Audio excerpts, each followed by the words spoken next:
class we are going to start our poem Hiawatha's Bookwork। इससे पहले हम इसके question answer and word meaning कर चुके हैं। चलिए स्टार्ट करते हैं इसका बुकवर्क। सबसे पहले बुकवर्क में है कुछ पढ़ने वाली चीजें बेटा, वो आपने खुद से पढ़नी है, ठीक है, बुक में। उसके बाद में हम कुछ राइटिंग क्वेश्चन है वो स्टार्ट करते हैं। तो चलिए सबसे पहले हैव यू सीन, कभी आपने ऐसा कुछ देखा है? अगर देखा है तो आपने यस लिखना है, और अगर आपने नहीं देखा है तो आपने नो लिखना है। सबसे पहले अ हिप्पोपोटामस, हिप्पोपोटामस एक जानवर का नाम है बेटा। इन अ हैट, उसके ऊपर हैट लगी हुई देखिए, आप अपने बुक में से उसकी फोटो देखना कि आपने इसके सिर पे कभी हैट देखी, कभी किसी भी जानवर के सिर पे क्या आपने हैट पहनी हुई देखी है? तो नो आएगा, आंसर क्या आएगा? नो, नहीं देखी है। Next is a hen in a beehive, क्या आपने कभी किसी मुर्गी को beehive मतलब मधुमक्खी के छत्ते में देखा है? नहीं देखा होगा, ऑब्वियस है, वो कैसे चली जाएगी मधुमक्खी के छत्ते में? सो इसका आंसर भी क्या आएगा? No. Next is a helicopter with hair, जो हेलीकॉप्टर है क्या आपने उसको कभी हेयर्स मतलब बालों के साथ देखा है? बाल लगे हुए देखे किसी हेलीकॉप्टर के ऊपर? तो इसका आंसर क्या आएगा? नो, नहीं देखी है। Next is a horse drink Honey, क्या आपने कभी किसी घोड़े को शहद पीते हुए देखा है? उसको पसंद नहीं है, वो चने खाता हुआ दिखता होगा आपको, शहद पीता हुआ नहीं। तो आंसर क्या आएगा इसका? नो आएगा आंसर, ठीक है। चलिए नेक्स्ट है right 4 lines on the picture, आपने एक पिक्चर दी गई है आपको अपनी बुक में, लेट्स राइट इट। उसमें आपको हिवाथा एक बच्चा बैठा हुआ है, साइड में पशु पक्षी हैं, तो इस पिक्चर्स के ऊपर आपने 4 लाइंस लिखनी है, ठीक है, तो वो आप खुद से लिख सकते हो। चलिए नेक्स्ट देख लेते हैं। सेकंड क्वेश्चन है जो हमारा बर्ड्स लिविंग, बर्ड्स कहाँ पे रहते हैं? ऑब्वियसली घोंसलों में रहते हैं, nests. Next is rabbit living, rabbit कहाँ रहता है? बुरो, रैबिट का जो घर है उसको बुरो कहते हैं, छोटा सा होल सा बना होता है, बुरो कहते हैं उसको। बीवर्स लिविंग, बीवर्स कहाँ रहते हैं? लॉजेस में, ये हम पोएम में पढ़ चुके हैं, बीवर्स लॉजेस में रहते हैं।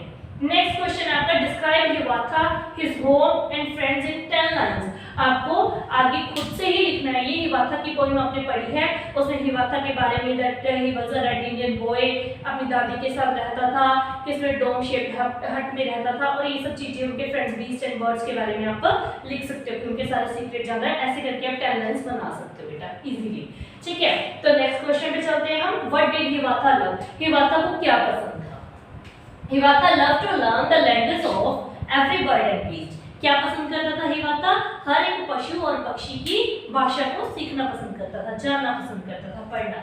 आगे है बेटा मैचिंग, मैचिंग में है व्हेनेवर, हूएवर एंड वेयरएवर। सबसे पहले हम इनको मैचिंग करनी है, उसके बाद में दोनों लाइंस को जोड़कर हमने नीचे लिख देना है, ठीक है।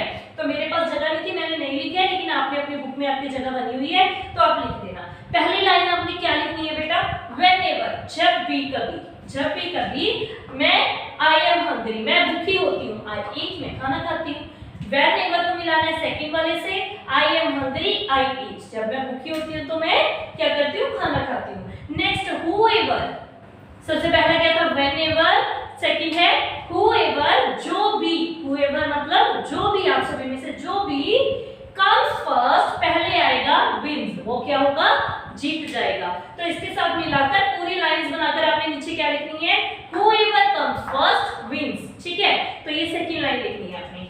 थर्ड लाइन मैचिंग है wherever, wherever I go I have friends, जहां भी मैं जाता हूं मेरे दोस्त बन जाते हैं। wherever, जहां कहीं भी, चाहे वो कोई भी दुनिया की जगह हो, मैं जाता हूं मेरे दोस्त बन जाते हैं, ये आपने थर्ड लाइन में लिखना है। wherever I go I have friends. चलिए नेक्स्ट देखते हैं।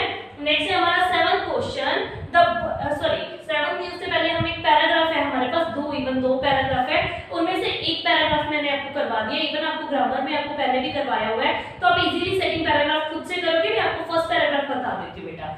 सो राम वाज अ फार्मर, कहते क्या है कि जो राम था वो एक किसान था, फार्मर था, dash wanted to sell dash goats and sheep. Dash कौन, किसके बारे में बात हो रही है यहाँ पे? राम के बारे में। राम को हम क्या कहेंगे? ही, वो लड़का है तो लड़के के लिए हम ही वर्ड का यूज करते हैं ना, तो ही वांटेड टू सेल, वो अपनी गोट्स, बकरियों को और अपनी भेड़ों को बेचना चाहता है। अपनी तो मैं ही, हिज आएगा, मेरी है तो मतलब ही के लिए हम हिज का, वह के लिए और उसका मतलब हिज का यूज करते हैं। तो he wanted to sell his goats and sheep, मैं के लिए माइन यूज करूंगी, मैं ही के लिए हिज का यूज करूंगी मैं, ठीक है। सो ही वेंट टू मार्केट, इसीलिए वो कहाँ चला जाता है? बाजार में, मार्केट में जाता है। देयर, यहाँ पे कौन? राम, तो राम के लिए हम फिर से ही का यूज करेंगे। ही सोल्ड ऑल किसकी, अपनी, तो his animals to the rich man. यहाँ पे बाजार में जाकर वो क्या करता है, एक अमीर आदमी को अपने सारे एनिमल्स जितने जानवर थे सेल कर देता है, बेच देता है। And got a lot of money when he was going back to his village. कहते हैं और उसको बहुत सारा पैसा मिलता है, और जब वो वापस आ रहा था किधर की तरफ, अपने गांव की तरफ। अपने के लिए फिर से हम हिज का यूज करेंगे। His village 3 thieves stopped him। 3 चोर मिल जाते हैं रास्ते में, उसको रोकते हैं, क्या कहते हैं, स्टॉप, रुको।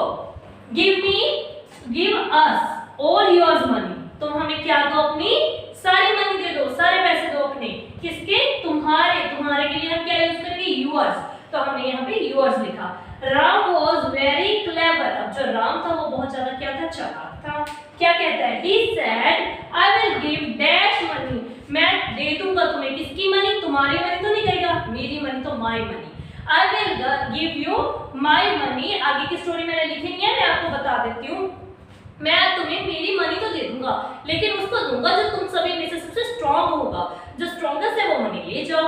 तो वो क्या करने लगते हैं, वो झगड़ा करने लगते हैं एक दूसरे से कि मैं स्ट्रॉन्ग हूँ, मैं स्ट्रॉन्ग हूँ। और जब वो झगड़ा कर रहे होते हैं तो राम साइड से निकल जाता है अपने घर की तरफ और उसका पैसा बच जाता है। तो ये थी स्टोरी, एक मैंने आपको करवा दी है बेटा, जो दूसरी है वो आपने खुद से करनी है, इसी तरह की है वो भी, ठीक है। चलिए नेक्स्ट हम देख लेते हैं।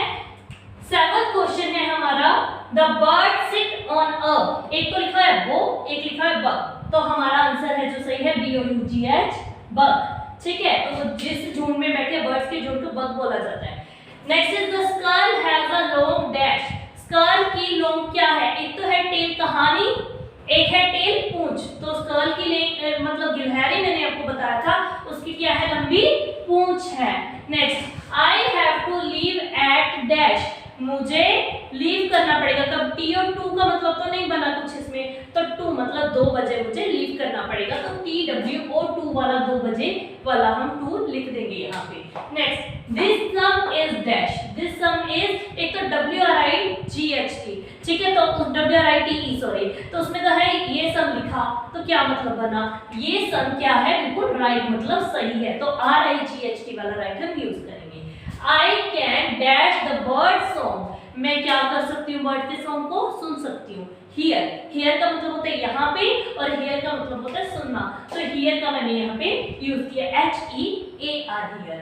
Do you dash a secret? एक तो no, तुम नहीं हो, secret क्या मतलब बना, कुछ भी नहीं। क्या तुम, no का मतलब होता है जानना, secret जानते हो, KNOW, no आएगा इसमें answer. The king sits on the dash throne।